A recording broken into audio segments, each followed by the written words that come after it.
So here are my souvenirs from my last road trip, which was to Fort Pickens. And as you can see, there was an abundance of souvenirs, and most of them free. So Fort Pickens is a very interesting site for the historical importance as well as the nature importance. So, I mean, I don't even know where to begin, but I guess I'll start with my passport to your national parks. And I've had this book for several years, and I forgot it on my last trip to Fort Pickens.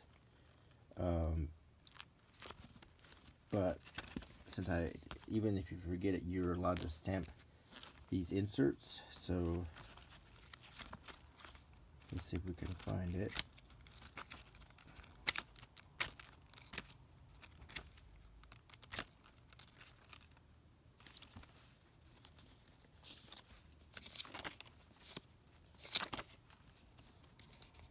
And this would be in the southeast region. So I'm gonna put in 2 cancellations. One for the National Scenic Trail and one for the Gulf Islands National Seashore, Fort Pickens. And next time I'm going to remember to bring this book so I can put in my cancellations as they're supposed to be put in on the spot, like my other ones. So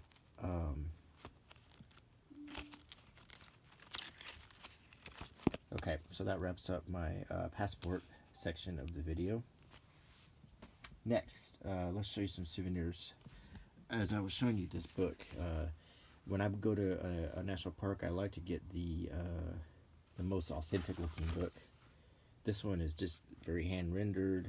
It was very cheap, and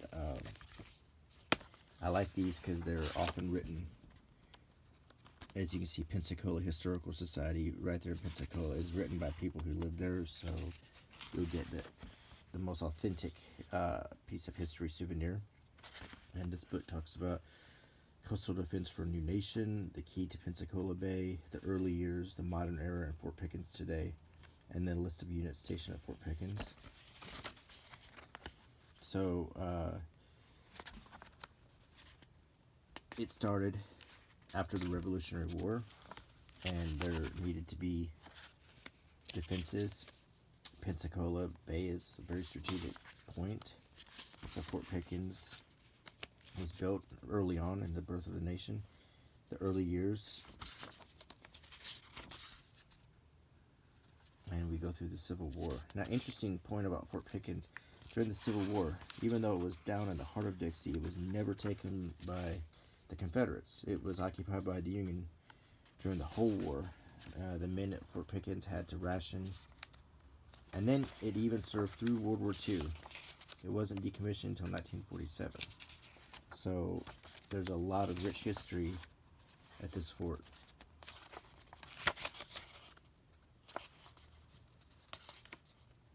I keep getting 2 pages at the same time. That drives me nuts. Okay. The quarters in 1919. These were built in around 1910, and these old houses are still standing. I think the park rangers live in them now. And it's eerie too, because these houses just you look like you're looking back in time because nothing has changed on them. And then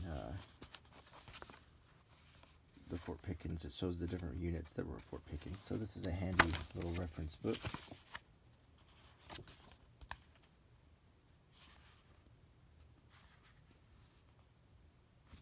Commenced July 1829, finished September 1934. It's a long time. I also, when I was there at the gift shop, picked up some treasure coins. And being that this is the Gulf Islands National Park, you know, it's appropriate to have these treasure coins there because this was, you know, one of the hubs during the days of the pirates. And these are restrikes of some important coins that you would have found at that time: a pillar dollar, silver cob, 2 bits, which was, you know, a quarter of a coin, 4 bits, which was half of a coin, and then a counter stamp piece of 8. And what this means is, many times, and as you can see here, they would dig the metal right out of the coin, because the value was in the metal, not in the coin. And so professional certified jewelers would actually put the metal back in and then stamp it with their signature, basically, to certify. So the coins were just kind of a mess until the British coinage took over. And on the back there's a description of all the coins, but I just sort of summed it up. So this is a very cool souvenir. The other thing I got, which I thought was really interesting, is by Americana. This is Confederate Civil War Bullet Identification Guide, and as you can see, there's 8 different bullets on here. And this was interesting to me, and I've studied the Civil War for years, but I wasn't even aware about all these different types of bullets. A 36 caliber, I knew about that would be fired out of a pistol. The Lamat pistol bullet. A Lamat is a shotgun / pistol, an over and under handheld pistol. So here is a 58 caliber rifle bullet. A sharpshooter 45 caliber bullet. See how it's quite long. The Trans-Mississippi bullet for the Mississippi rifle, a 54 caliber bullet. The 52 caliber ringtail bullet. The bucking-ball. This is one I had, believe it or not, I'd never heard of, but this was a load. It was used a lot during the Battle of Gettysburg, where the 69 caliber ball was also loaded with buckshot, just to cause more damage when it was fired. And the Enfield bullet, 57 caliber. So it also comes with a guidebook, and I'm wondering if I can take this off without sort of damaging the card this is on.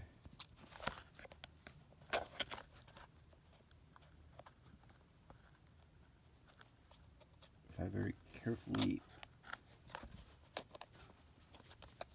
move these staples,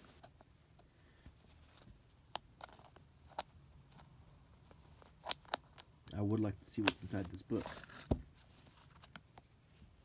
These are heavy-duty staples.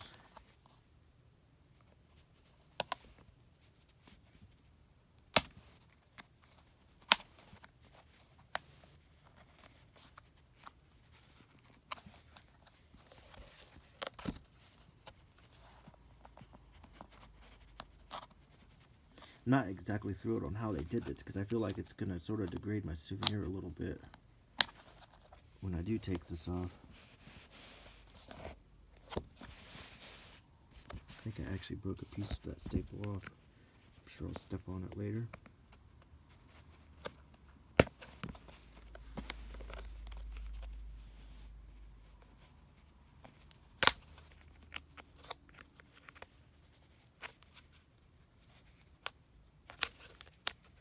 And I'll see if we can't just get these out of here.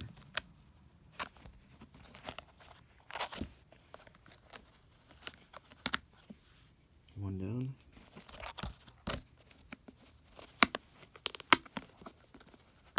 Two.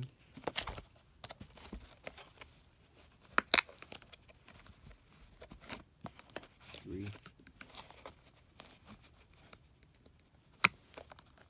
And 4. Okay. Now, the book is detached, and the souvenir still looks pretty good. Not too bad.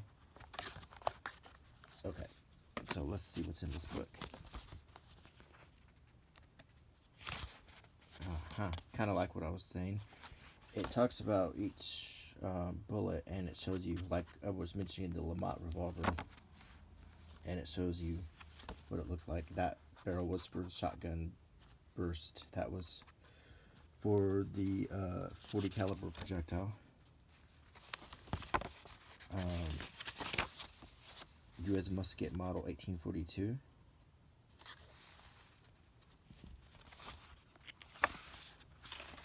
Harper's Ferry U.S.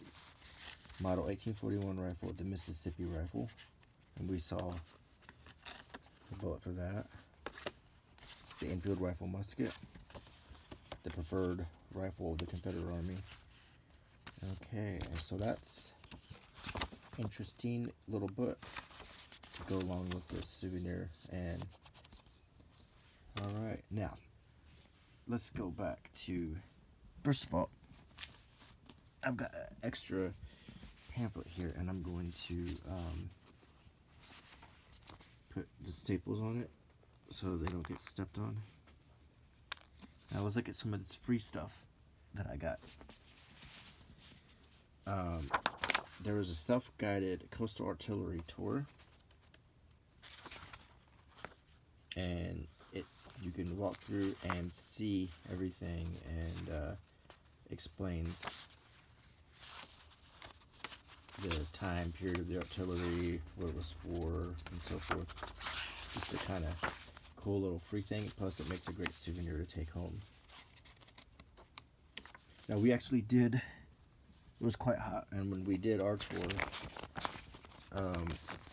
we used this. There was a self-guided tour, and this is the one we used. As you can see, it's crumpled up, and as you go through the tour, it shows you all the points of interest and explains everything, and there were some interesting things on the tour. And there were things to look for. The fort was constructed by slave labor, and it even showed you places to look where they had left their mark, where they had left their chiseling and filing marks on the bricks and so forth. So that history isn't forgotten. And so I almost want to save this, because this was a long, hot day of touring, and this is kind of a cool souvenir. This is a book in case you were spending a lot of time in the Gulf Islands part and you wanted to go to the Mississippi section, which, as the crow flies, was not very far away. So it shows you the different things you can see.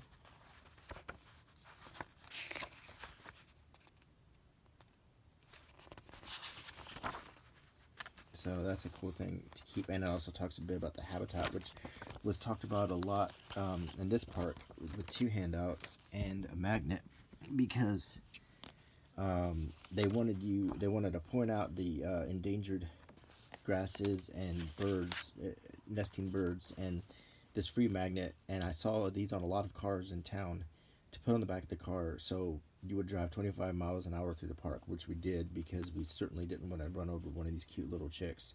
So this one I'm not going to turn over, because it shows some of the results of what happens. But nonetheless, this is something I'm glad to own, and we got 2 of them. There's a little journal that was free that you could get at the visitor center, and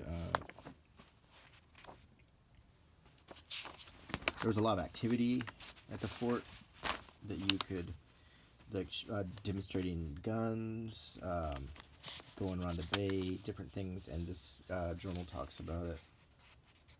It talks again about the beach roads and to go slow, different tours.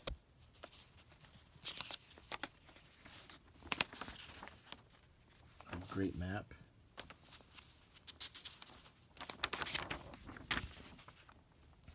And it shows all the many areas of the Gulf Islands National Park, and it's huge. We only really were in the Fort Pickens area. We didn't, I mean, this is a park you could take in all week. As you can see, there is a lot to do here.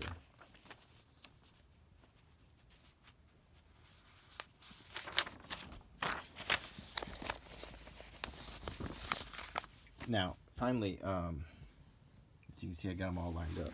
I'm going to show you all of the mini brochures that are free. And I've never in my life, and I've been to a lot of parks, I've never been to one that had so many free brochures. One covers, if you want to just go here to view animals or birds, you've got everything you need right here. with a checklist that they've already printed for you that you can check off as you view the bird wildlife, and an animal checklist. So if you're just there to take pictures or view animals, everything that you'll find is here for you to check off.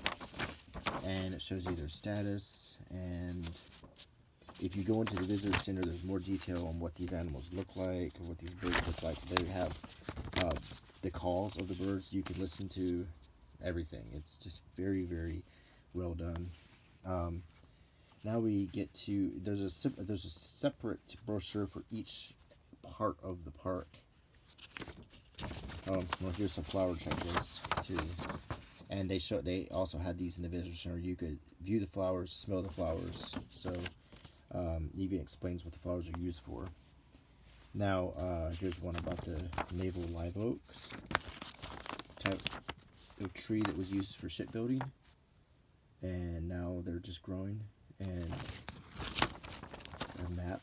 So if you want to go admire the trees, you can do that as well. Fort Barrancas is one of the other forts. There's 3 forts and a advanced redoubt that composes this area. But we were in the Fort Pickens part, but the Fort Barrancas part was also one of the key forts. It was evacuated, and I believe the Confederate Army took this one. It's about 30 miles away from Fort Pickens, and this gives you the history. If we had gone to this fort, we would have been able to see all the artillery pieces, and there was a gift shop and a visitor center there as well. So that's something, if you do go, keep in mind that there are 3 forts. Now, one of the forts, I think it's McPhee or something, that fort is gone. So it was destroyed. You can still see the remains of it, but what you can see is the advanced redoubt of Fort Barrancas. The advanced redoubt Fort Barrancas was built between 1845 and 1870. It was Fort McRee. I'm sorry, that was the 3rd fort that was completely leveled. But you can see the redoubt.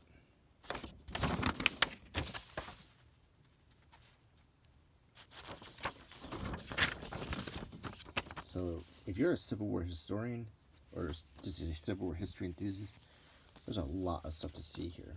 Now, here is an interesting, this brochure is all about the topic of climate change in the national parks. And so when you get this, it wants you just to keep a lot of things in mind. This one really covers all national parks. It's not specific to Fort Pickens, but the thread of losing history and traditions is what this is about. And if you respect national park system, you'll want to read this and make sure that when you go to a national park, you know, it's free. It's one of our rights as Americans, but you have to respect that the parks exist because, you know, we have this common courtesy where we don't take anything out of there, we don't pollute, we, you know, follow the rules. If it says no fires in this place, don't set a fire, and so forth. So when you visit a national park, respect that that's everybody's property who lives in America, and everyone should have a chance to enjoy it the same way you did, and not to take anything and leave only your footprints. So now this is the overall brochure for the entire Gulf Islands Park. And this brochure shows how broad, expansive this park really is. Alabama, Florida, and Mississippi, 3 states. So there's a lot to see here.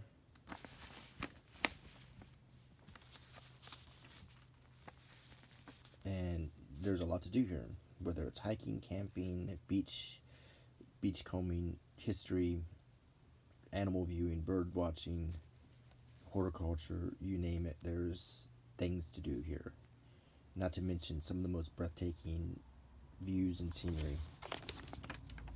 And here on the back, it's just a brief overview of the different things. Now, on our trip, we clearly saw a lot of dolphins.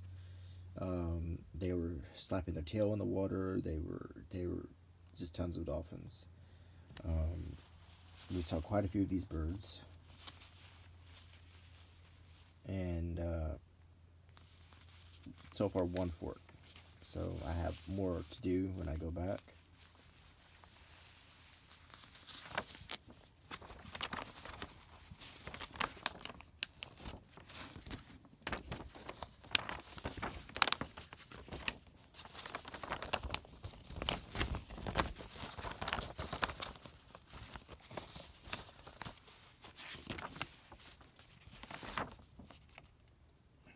So the trick is, how do you fold this back? I'm bad at folding maps, let me tell you.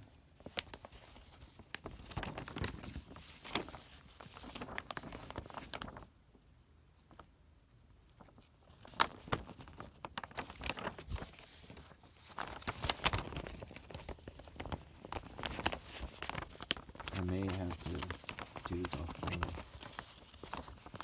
Yeah, well, maybe I'll save that for the end.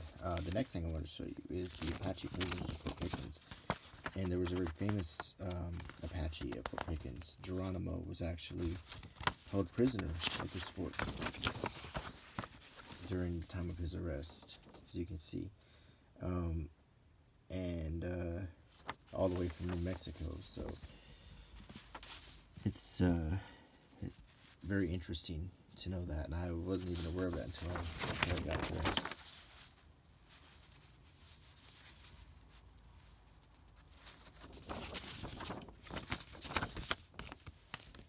And finally, this is the same guided tour I showed you earlier, but a fresh one in my bookshelf.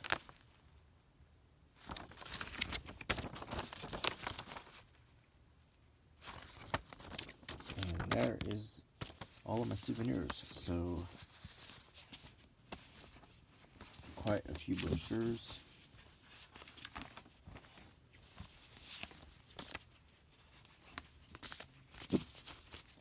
A journal. A magnet. Wildlife. Overall. With the Mississippi one. Artillery tour. And the things I paid for. The bullets, the book, the coins, and the guidebook. So actually, this was a pretty cheap trip when you think about everything I ended up taking home. But the most important thing you take home with something like this is the memories. So that's really what makes these trips fun.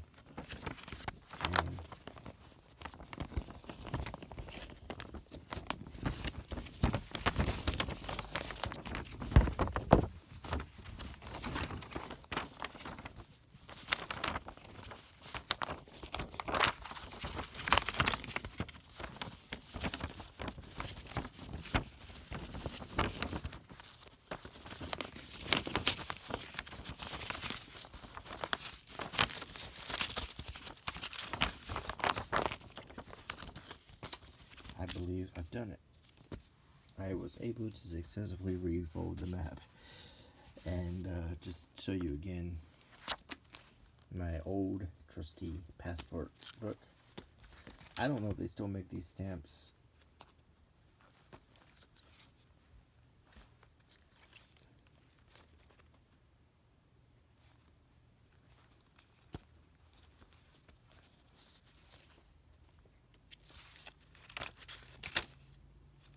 And this passport comes with a national park map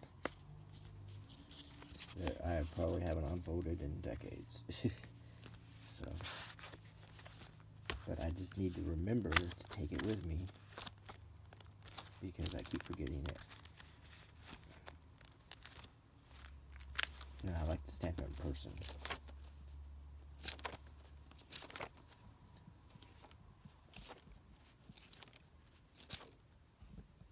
Okay, well, I really hope you enjoyed the video, and I hope maybe I give you an idea of something to do when you're in Florida or Mississippi or Alabama. There's a lot of stuff to see, So anyway, please rate, comment, subscribe, and come back.